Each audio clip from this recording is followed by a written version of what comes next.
नमस्कार दोस्त, मैं राहुल सिंह राजावत आप सभी का हार्दिक स्वागत करता हूं। तो आइए दोस्त स्टार्ट करते हैं। देखा, लेंस की एसआई इकाई क्या है? ए हाइपर मेट्रोपिक, बी डायोप्टर, सी मायोपिक या डी प्रेस बायोपिक। तो देखिए दोस्त, लेंस की जो शक्ति की इकाई है वो क्या होती है दोस्त? वो होती है डायोप्टर। क्या होती है दोस्त? डायोप्टर होती है। क्या होती है? तो डायोप्टर होती है। आप जानते हैं कि लेंस की पावर बराबर क्या होता है? 1/f, यानी ये फोकस दूरी के व्यतक्रमानुपाती होती है। किसके? फोकस दूरी के व्यतक्रमानुपाती होती है ना दोस्त। चलिए अगले क्वेश्चन की बात करता हूँ आपसे।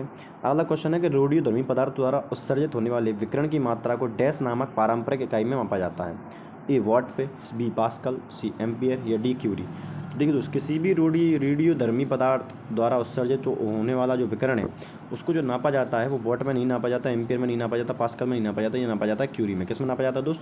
क्यूरी में। अब मैं बात कर लेता हूँ इन सभी चीज़ों की। तो देखिए दोस्त, बात करूँ पास्कल की, तो जो पास्कल आपकी इकाई होती है वो दाब की इकाई होती है। ठीक है, किसकी? दाब की। एम्पीयर की बात करूँ तो ये विद्युत की इकाई होती है।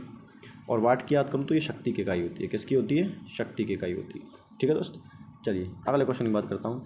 देखा है, उद्योग में शक्ति की इकाई क्या है? A kilowatt, B watt, C joule या डी अश्वशक्ति। देखिए दोस्त, बात करूँ उद्योग में जो शक्ति की इकाई है वो क्या होती है? वो होती है अश्वशक्ति। क्या होती है दोस्त? तो उसे बोलते हैं अश्वशक्ति होती है। क्या होती है? अश्वशक्ति। ठीक है दोस्त, जैसे मैं जानता हूँ कि जो पावर बराबर होता है वो क्या होता है?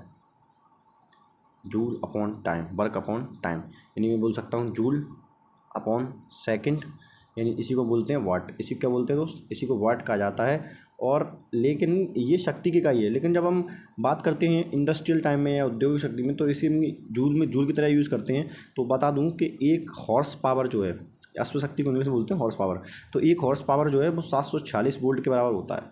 746 वाट के बराबर होता है। किसके बराबर होता है? 746 वाट के बराबर होता है। ये इनके बीच में एक रिलेशन होता है। ठीक है ना दोस्त। चलिए अगले क्वेश्चन की बात करता हूँ। देखा, कार्य करने की दर को शक्ति कहा जाता है। शक्ति की इकाई क्या है? एम्पियर विद्युत की होती है दोस्त, केल्विन तापमान की होती है, वोल्ट किसकी होती है?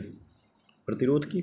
नहीं, प्रतिरोध की तो ओम होती है दोस्त, है ना। वाट होती है इसकी इकाई, इसकी होती है वाट। ठीक है दोस्त।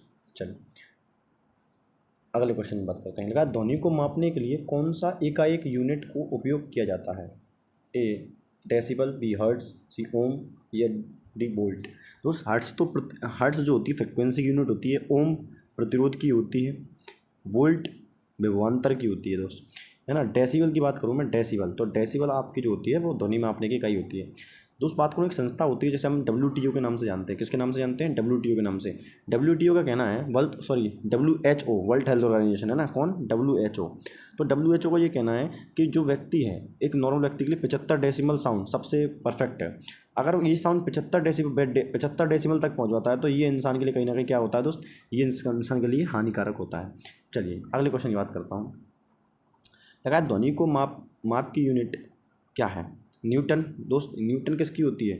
न्यूटन फोर्स की यूनिट होती है ना। सोन्स का यार पता नहीं, सोन्स फोन्स, है ना। डेसिबल की बात करते हैं। डेसिबल जो है इसका आंसर बी हो जाएगा। क्या हो जाएगा दोस्त? बी। चलिए अगले यूनिट की बात करूँ तो ध्वनि प्रदूषण को डैश के पदों के अनुसार मापा जाता है। वाट ये बता चुका हूँ दोस्त। वाट किसकी बात करती है? शक्ति की बात करते हैं। पास्कल दाब की होती है, हर्ट्ज फ्रिक्वेंसी की होती है। तो ये इसके आंसर जो है वो होगा डेसिबल। क्या होगा दोस्त? डेसिबल होगा। चलिए अगला क्वेश्चन। एसआई प्रणाली में प्रतिबल, प्रणाली में प्रतिबल की माप क्या है? प्रतिबल क्या होता है? रिवर्स फोर्स होता है। क्या होता है दोस्त? Reverse force. तो ये बराबर होता है, प्रतिबल जो बराबर होता है ये होता है internal reverse force upon area. क्या होता है? Internal reverse force upon area. तो ये क्या होता है? Newton metre square. क्या होता है दोस्त? Newton metre square, N upon metre square. ठीक।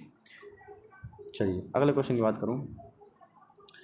लिखा है निम्न को मिलान कीजिए। देखो, चुंबक की फ्लक्स घनत्व, अच्छा ये उनके खोज के नाम लिखे हैं तो वो आपको लिखना है। तो एक बात मैं जानता हूँ, मुझे कुछ नहीं पता, मुझे तो ये पता है कि चुंबक की फ्लक्स की जो खोज की थी वो ये की थी टेस्ला ने, क्योंकि मैंने अभी तक पढ़ा है। तो पहले का ए, यानी मेरा ऑप्शन ए नहीं हो सकता, मेरा ऑप्शन बी नहीं हो सकता। हाँ, इसमें मैं फंस गया मैं। ए, इसमें भी ए है, इसमें भी ए है। अगला है स्वप्रेरण। इसके बारे में मुझे नहीं मालूम, लेकिन मुझे ये बताया कि चुंबक फ्लक्स किससे संबंधित है। तो चुंबक की जो फ्लक्स है वो वेबर से संबंधित है। तो दूसरे वाले में बी तीसरे का बी होना चाहिए, तो इसमें तो नहीं हो सकता, यानी मेरा एक आंसर यही बचा है। यानी मेरा अपने आप ये स्वयं प्रेरणा का मतलब हेनरी से आ जाएगा, ठीक है ना। तो मेरा ऑप्शन जो होगा बिल्कुल सी हो जाएगा। क्या हो जाएगा दोस्त? ऑप्शन जो है सी मेरा आंसर बिल्कुल करेक्ट हो जाएगा, बाकी सबको मैं नहीं जानता, ठीक है। चलिए अगला क्वेश्चन लिखा है, अपवर्तनांक का मात्रक क्या होता है? ए मीटर इनवर्स, डायोप्टर। डायोप्टर किसका यूनिट होता है दोस्त? अभी अपन पढ़ चुके हैं डायोप्टर, है ना। और मीटर पर सेकंड स्क्वायर, ये तो चाल का होता है, कोई मात्रक नहीं होता डायोप्टर, ये नहीं होता मीटर सेकंड। तो ये क्या होता है दोस्त? ये किसी का मात्रक, अपवर्तनांक का कोई मात्रक नहीं होता है, क्योंकि ये तो एक चाल के बारे में रिलेशन बताती है कि किसी भी मतलब किसी भी दो माध्यमों के बीच में चाल को बताती है, ये चाल कितना गुना है या कितनी गुना है, ये इसके बारे में बताती है, और इसका कोई यूनिट नहीं होता है, ठीक है दोस्त। चलिए मिलते हैं अगली वीडियो में, तब तक के लिए लाइक शेयर सब्सक्राइब करते रहें, धन्यवाद।